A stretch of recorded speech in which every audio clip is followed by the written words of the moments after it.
Good morning. ये हमारी MSc final year की जनरल पेपर की क्लास है। इसमें हमने शुरू किया था लास्ट टर्न पे मास स्पेक्ट्रोमीट्री। मास स्पेक्ट्रोमीट्री जैसा कि मैंने बताया था पहली बार पढ़ रहे हैं। यूवी, आईआर, एनएमआर, इसका इंट्रोडक्टरी पार्ट आप बीएससी में पढ़ चुके होते हैं, लेकिन मास स्पेक्ट्रोमीट्री पहली बार आपको एमएससी में पढ़ने को मिलती है। और इसका फर्स्ट लेक्चर आपने ध्यान से सुना होगा, नहीं सुना तो उसे ज़रूर सुने। उसे मैंने बताया था कि मास स्पेक्ट्रोमीट्री का क्या मतलब है। It is a method, rather accurate method to determine the molecular mass of a compound. किसी भी कंपाउंड का मॉलिक्यूलर मास निकालने के लिए यह एक एक्यूरेट मेथड है। और इसके अंदर हम करते क्या हैं, बेसिक वो बताया था पिछली टर्न में, हमने बेसिक्स डिस्कस किए थे। उस बेसिक की मेन चीज़ क्या थी कि हम क्या करते हैं इसके अंदर कि जो भी मॉलिक्यूल जो अननोन कंपाउंड है उसको हम इलेक्ट्रॉन बीम से एनर्जी देते हैं। 10 से 12 देते हैं हम, ज़्यादा वोल्ट की एनर्जी है, 70 से 72 वोल्ट की एनर्जी देते हैं। तो उस एनर्जी से क्या होता है, इसमें से इलेक्ट्रॉन, जैसे देखो यूँ देखना चाहिए अपने को, एक इलेक्ट्रॉन हमने एनर्जी दी इसको और एक इलेक्ट्रॉन इसमें से आउट हुआ, एक इलेक्ट्रॉन इसमें से क्या हुआ, बाहर निकला।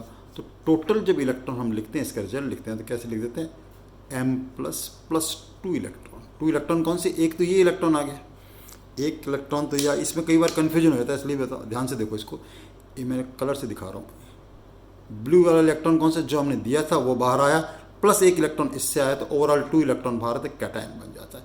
इसको भी डिटेल में लूँगा, पहले अपन बात करते हैं पिछली टर्न में हमने क्या पढ़ा था। और then we plot in the spectra, जो रिकॉर्डिंग होती है उसके अंदर किसके बीच में, रिलेटिव अबंडेंस,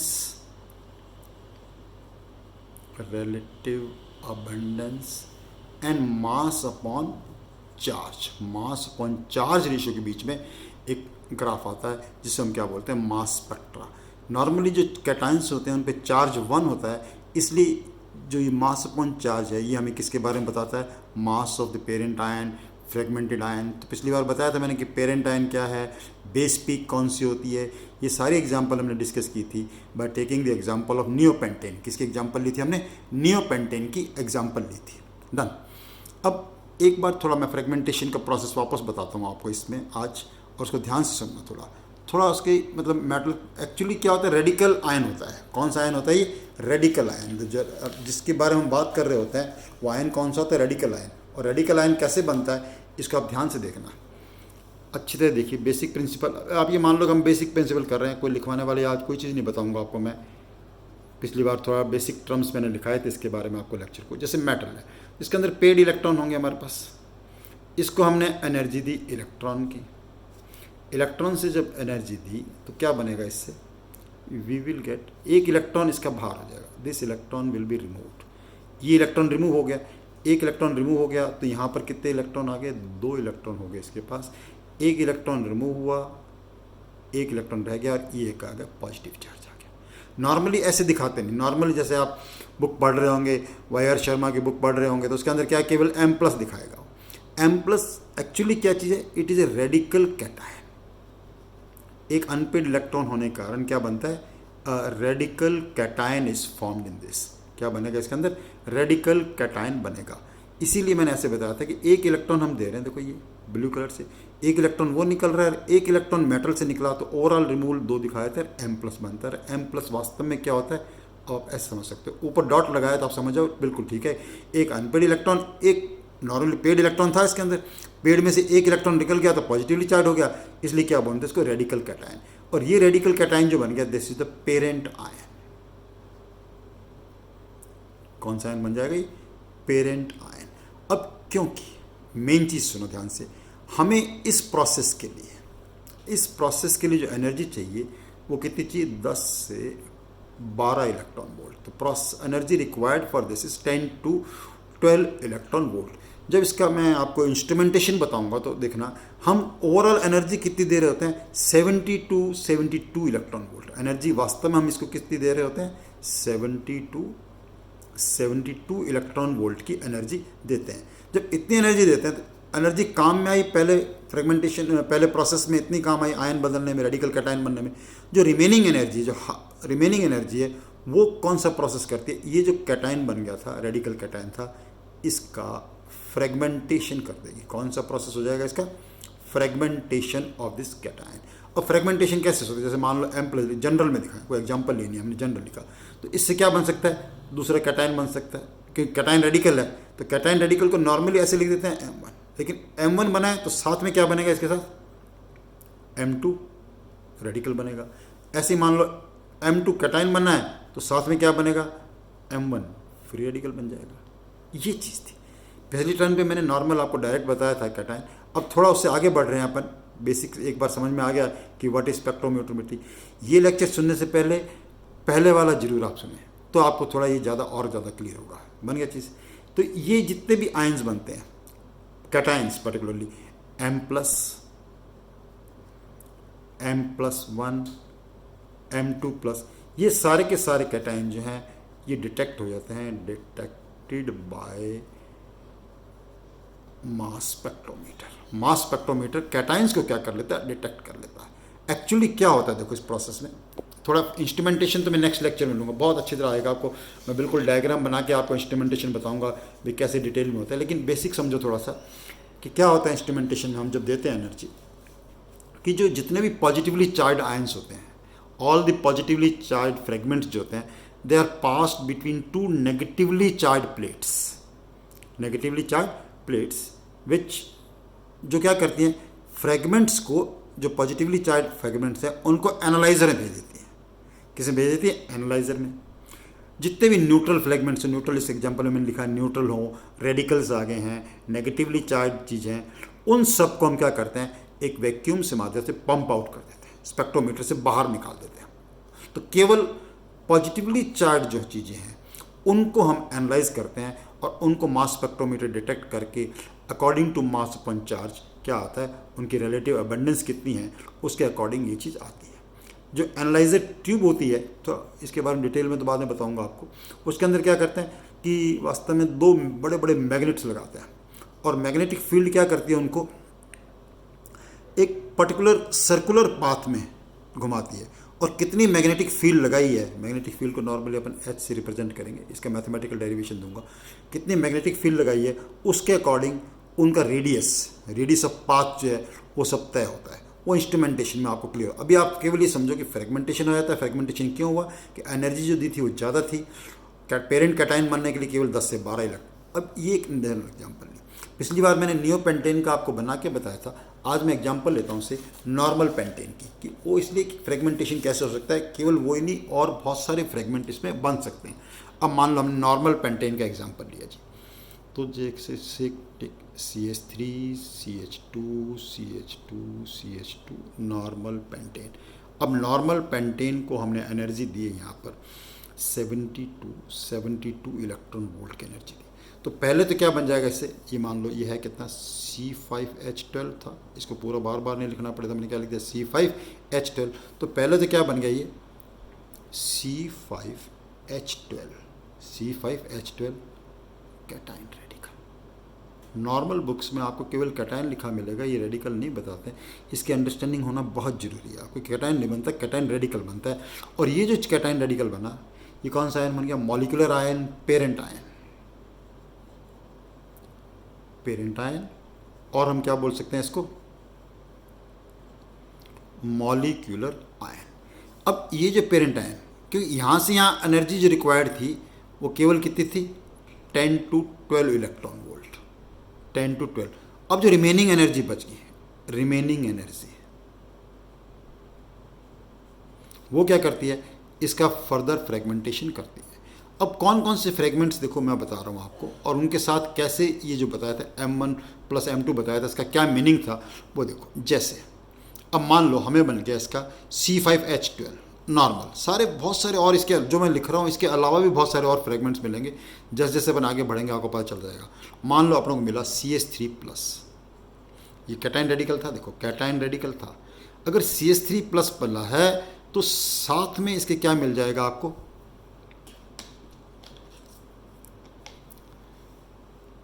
C4H9 रेडिकल मिल जाएगा, C4H9 रेडिकल पक्का मिलेगा इसके साथ ही। और मान लो दूसरा रेडिकल हमें मिला C2H5 कैटायन, C2H5 कैटायन अगर बना है तो साथ में इसके क्या बनेगा, हालांकि जितने भी 7 चीज़ें बनती हैं ये सारी पंप आउट कर दी जाती हैं यूजिंग वैक्यूम, C3H7 रेडिकल मिलेगा। सिमिलरली मैं डिफरेंट पेन यूज़ करके लिख रहा हूँ थोड़ा सा, C2H5 के बाद मान लो मिला हमें C3H7, C3H7 मिला है तो साथ में क्या मिल जाएगा, प्लस का साइन है, C2H5 रेडिकल मिल जाएगा। सिमिलरली मान लीजिए आपको मिला C4H9 प्लस, C4H9 मिला है तो इसके साथ क्या मिल जाएगा, CH3 प्लस। इस प्रोसेस को एक्चुअली हम बोलते हैं फ्रेगमेंटेशन। इस पूरे प्रोसेस को हम क्या बोलते हैं, पूरा ये मैंने वो फ्रेगमेंट्स लिखे हैं जो कि काफ़ी ठीक थे, CH3 प्लस, C2H5 प्लस, आपको पता है मिथाइल, इथाइल, प्रोपाइल, ब्यूटाइल। अब इस केस में जो ब्यूटाइल मिलेगा ये बाद में पता चलेगा, मैं जब दूसरी एग्जांपल लूँगा। ब्यूटाइल कौन सा मिलेगा अपने को, नॉर्मल ब्यूटाइल मिलेगा। इस बात की क्या इंपॉर्टेंस रहेगी, पिछले टर्न में बता चुका हूँ मैं कि जितना फ्रेगमेंटेशन की जो अबंडेंस है, जो बेस पीक होगी, बेस पीक क्या होगी, जिसकी अबंडेंस सबसे ज़्यादा है। जिसकी अबंडेंस सबसे ज़्यादा है, जैसे हमने जिसकी अबंडेंस सबसे ज़्यादा है पिछली बार ऐसे दिखाया था, उसको क्या मान लेते हैं, रिलेटिव अबंडेंस कितनी मान लेते हैं, उसकी 100, और उसके अकॉर्डिंग बाकी जितनी भी छोटी पीक्स होती हैं उनको हम रिलेटिव अबंडेंस देते हैं। ठीक है।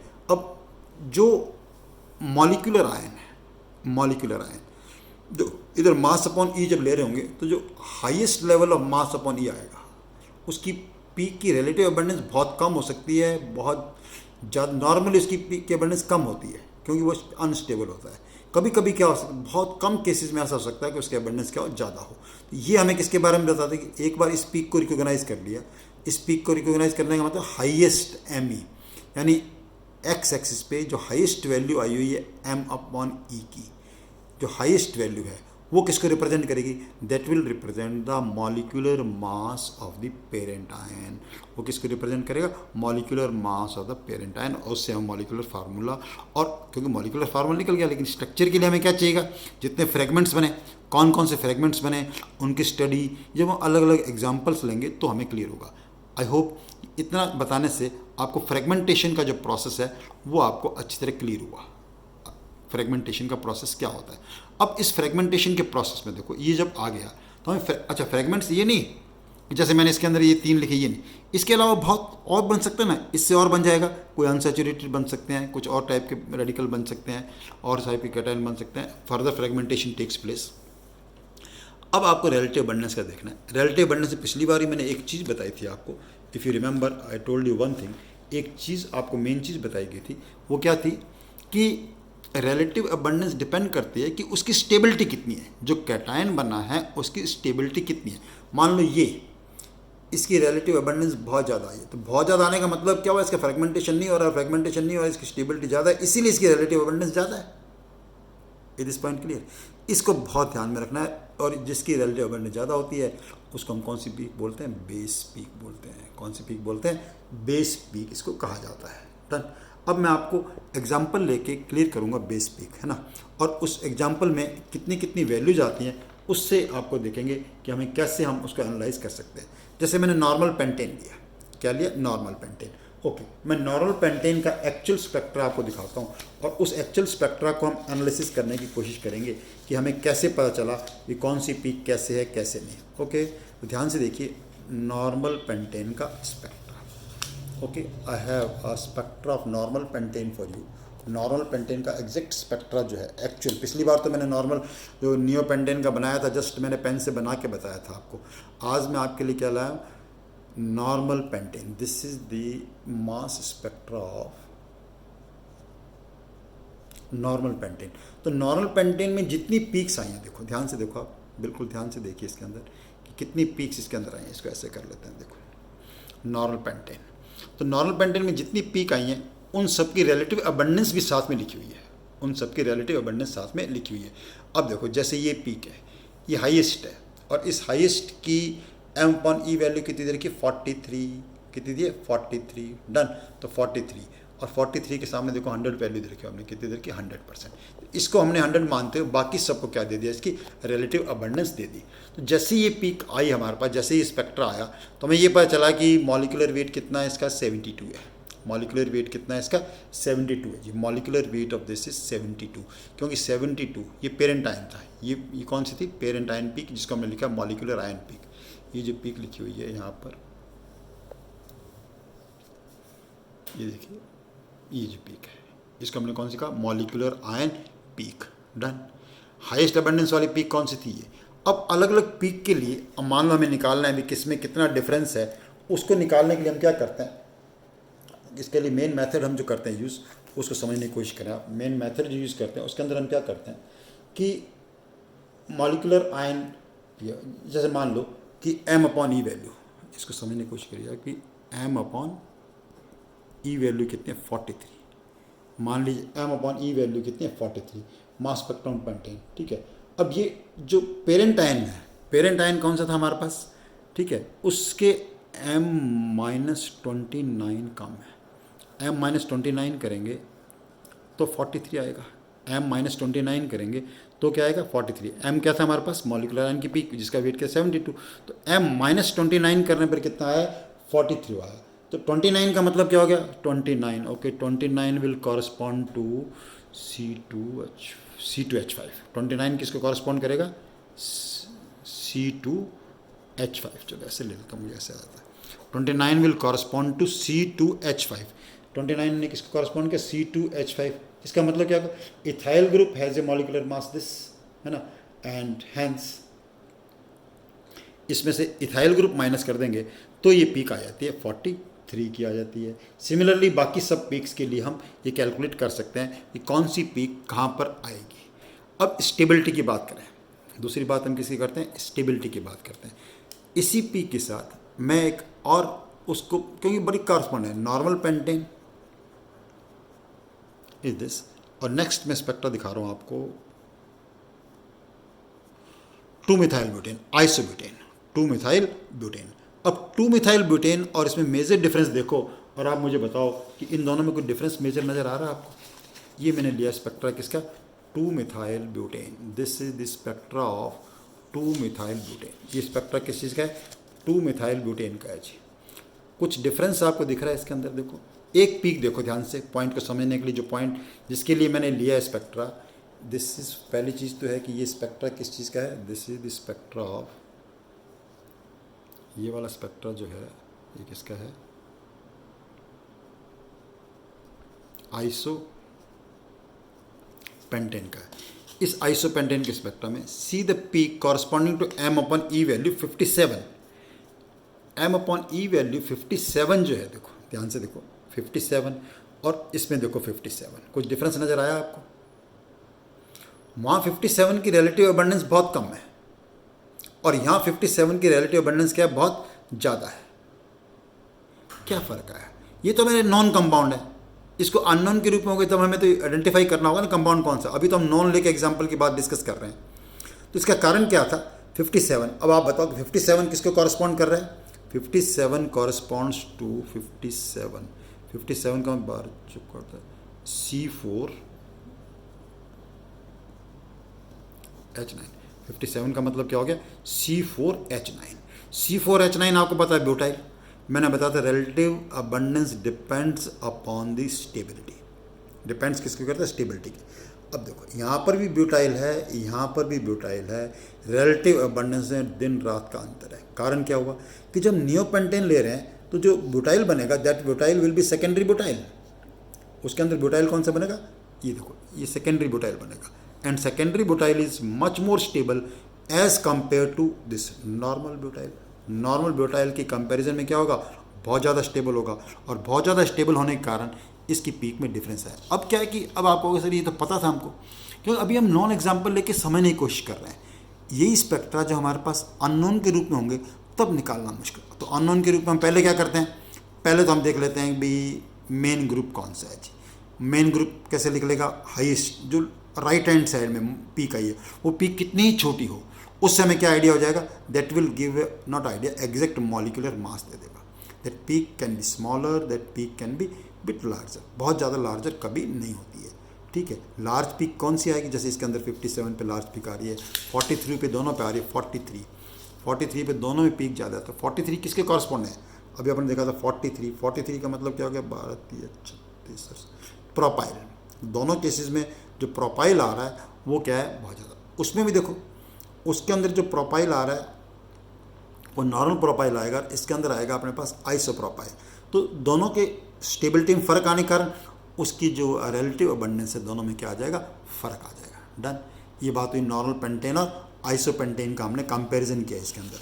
अब और बहुत सारे पॉइंट्स बताऊंगा, ये मैंने एक्चुअली क्या थोड़ा सा इसको बाद में लेते हैं, मैंने पहले इसलिए लिया ये example normal pentane, isopentane, neopentane, इसकी एग्जांपल मैंने इसलिए ली ताकि आपको थोड़ा इंटरेस्ट आ जाए इसके अंदर कि मास स्पेक्ट्रोमेट्री क्या है। अभी मैंने कुछ विशेष नहीं बताया आपको मास स्पेक्ट्रोमेट्री में, अभी भी केवल क्या बताया, केवल बेसिक टर्म बताए हैं। तो पहले 2 लेक्चर में केवल अपने बेसिक टर्म लिखे, इसकी जितने इंपॉर्टेंट पॉइंट्स होंगे, जो और बातें होंगी वो सारी मैं लिखवा दूंगा मास स्पेक्ट्रोमेट्री के बारे में। जैसे एक क्वेश्चन लिखो आज के लिए, एक क्वेश्चन पूछता हूँ मैं आपसे, ठीक है, और उस क्वेश्चन का आंसर आप बताना मेरे को कि how will you distinguish between the mass spectrum of 2,2-dimethyl propane from pentane and isopentane. तो पेंटेन आइसोपेंटेन मैंने बताई है कि ये पेंटेन, देखो इसको यूँ में लो, ये पेंटेन, और दूसरा मैंने किया ये आइसोपेंटेन। क्वेश्चन मैंने दिया ये वाला कि इन तीनों के मास स्पेक्ट्रम में, तीनों के जो राइट हैंड साइड है, मोस्ट राइट हैंड साइड में पीक आएगी, एम अपॉन वैल्यू किस पे आएगी, साइड 72 पे आएगी। तो इनमें क्या डिफरेंस आप देखते हो, कैसे डिस्टिंक्शन कर पाओगे इसमें, ये बताने के लिए कि नॉर्मल पेंटेन है, आइसोपेंटेन है, नियोपेंटेन है। तो इसको कोशिश करना समझने की। एक एग्जांपल दिए मैंने आपको, होमवर्क दिया आज के लिए कि how will you distinguish between 2-methyl pentane, 2,2-dimethyl propane and normal pentane using mass spectrum।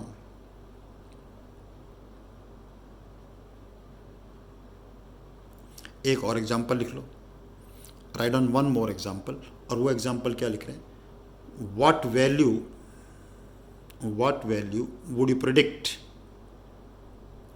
You predict for the base peak पूछ रहा हूँ, for the base peak in mass spectrum of